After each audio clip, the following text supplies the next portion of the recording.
Okay, so I've got the black walnut tabletops are all done. I've got the dining tables mounted to the legs. Coffee table legs are coming here shortly, and I'll get those mounted up. And the end tables actually I had built and fabricated with a little shelf underneath the main top table. So I need a couple of 19 by 19 inch pieces of the matching black walnut to make shelves out of. So I picked up another board here, and I don't know if you can see it, but I've kind of gone in here and pencil marked off. So if I need 19 inches, I'm going to cut out 9.5 inch by 19 inch chunks, and then I'll take these over to ye old resaw, bandsaw, and I'll actually cut this board in half this way, and then I can actually take this piece, flip it over this direction, and it'll be book matched, it's called. So I'll repeat this exact same grain on the opposite side. I'll use that track saw to get myself a nice clean edge after I've flipped them over, and then I'll use dominoes every 6 inches in there and join this whole thing together. And once I get that all joined together and glued up, then I can get them sanded, finished out. And then in order to fit down on the shelf, I have to kind of cut the corners off of each side and drop it in on the shelf, and it's going to be beautiful. So it's kind of hard to tell this is the same black walnut that I made the tables out of because it's a little bit weathered, but it'll snap back and it's just going to be beautiful. It's got a whole lot of figure in it. And so anyhow, that's the next step. Stay tuned. Okay, so I cut these down to 19 inches long by right around 10. That gives me enough room so I can do a finished final cut when I join these. So these are going to be the bottom shelves for the end tables. And so what I need to do is run these on my bandsaw, split them in half. And then what I'll do is, I marked it so I don't lose it. This is the inside edge. So I'll split these in half, flop them down, book matched grain on them.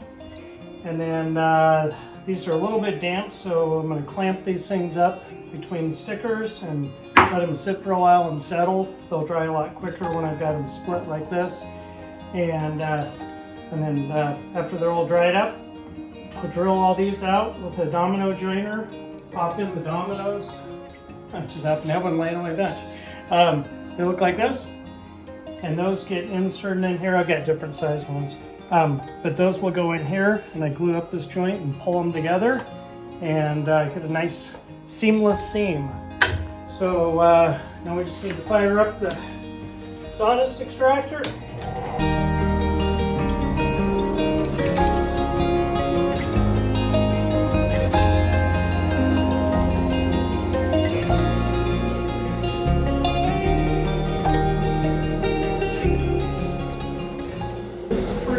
Here. So there's my marked edge. So they go like this. And look how pretty that's going to be. And by the way, I've allowed, so I got some trim space. So this will disappear out of there. But, or I'll just fill it with epoxy. Probably just fill it with epoxy so I don't lose this joint here. So now I take these pieces and I'll run them through my planer and then run them through my drum sander and get them all finished out, and they're gonna be beautiful. So this is what the surface will look like. I'll cut the corners off to fit into the square bottom shelf in there, and they'll be a thing of beauty. So I'll glue you in when I get on to the next steps.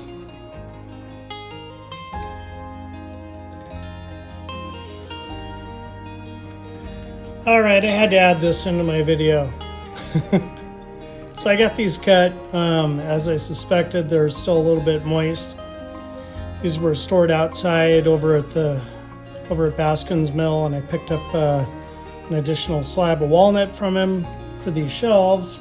So how's that for the poor man's drying rack, huh? So So I put the stickers in between here so it's got some airflow in there. Clamp the heck out of it because I've already taken these and book match cut them on the bandsaw and run them through the planer so they're nice and flat and uniform. And now I got to wait for them to dry a little bit more, so I'll turn on my little dehumidifier there and dry it out even more than it already is. I already keep it pretty dry, but that's pretty slick, huh? All right.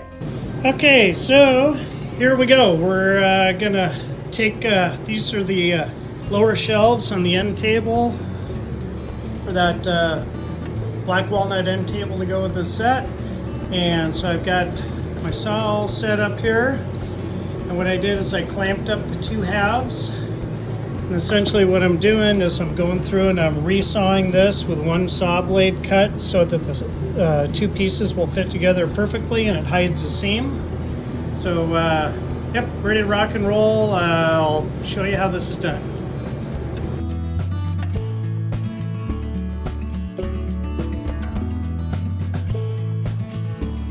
So ideally, if everything went right, these will fit together nice and tight. I got a little bit of a tag. I didn't go deep enough through my spoil board down here, but just take a knife and clear that off and it'll be good. So far so good. So now I'm getting ready to lay this out for the dominoes. And gotta drill opposing holes. So what I do is I just kind of do my exact science, right? And take a couple of marks, and then when I go to use my tool to drive these in, I just have to line up on these little guys. And that spots where I do the holes on opposing sides. Like that. Take these.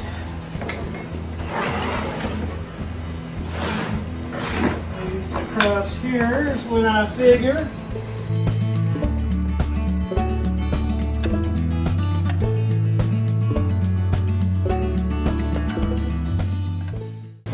Grab out some of these dominoes. We don't want real big ones for this project. Just gonna use some little guys. About like that. So I got 4 times 4 is 16 of them. And I'll take a quick peek and see what size these are. These look like 5mm. This is called a domino joiner.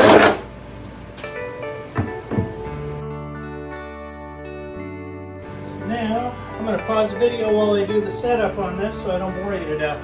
Okay, so I got the bits changed out for the correct size of domino that we're using here. So now it's just a matter of cruising on down the line. Putting these suckers in. Get that out of my way a little bit. Make sure I got room. Check now.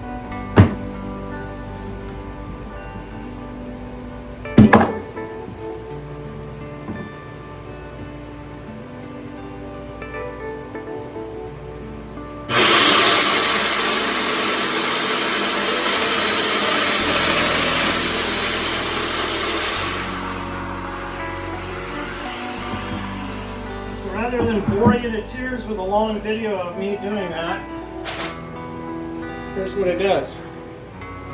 So, it bores those out. So I can take the ye old little domino here and drive that on into the hole, put a little glue on it, and it's like a very fancy dowel. So anyhow, I'm going to go through and bore all these things out and get ready to do the glue up, and I'll stop the video here so as to not bore you to death.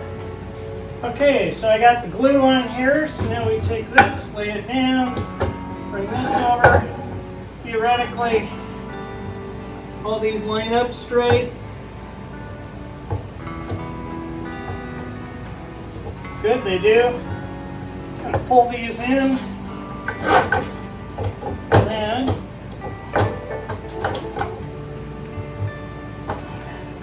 the clamps into play in here.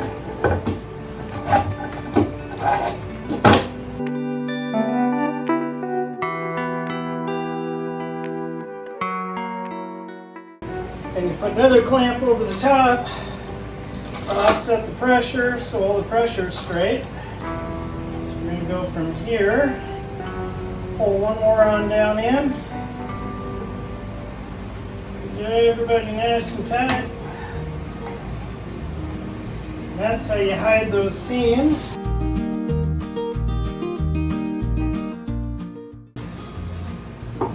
One done. Pretty slick, huh? So, get these one more snug.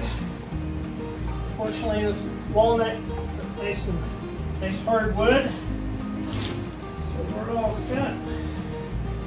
Come down here, wipe some of this off so I don't have to deal with these big blobs hanging off the bottom.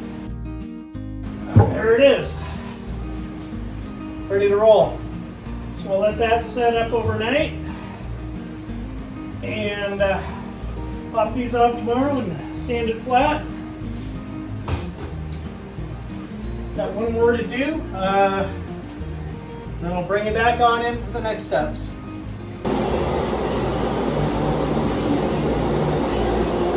So, just working on getting this nice and smooth and flat. Get rid of the unevenness on the seam here. Doing it on a drum sander with 80 grit.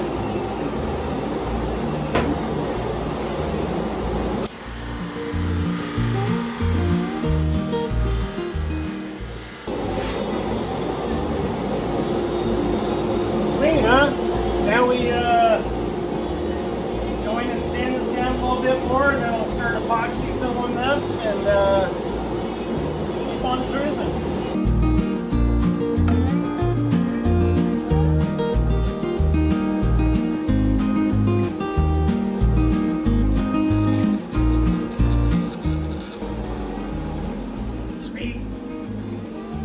Okay, now it's time to round off the edges on these boards. So away we go.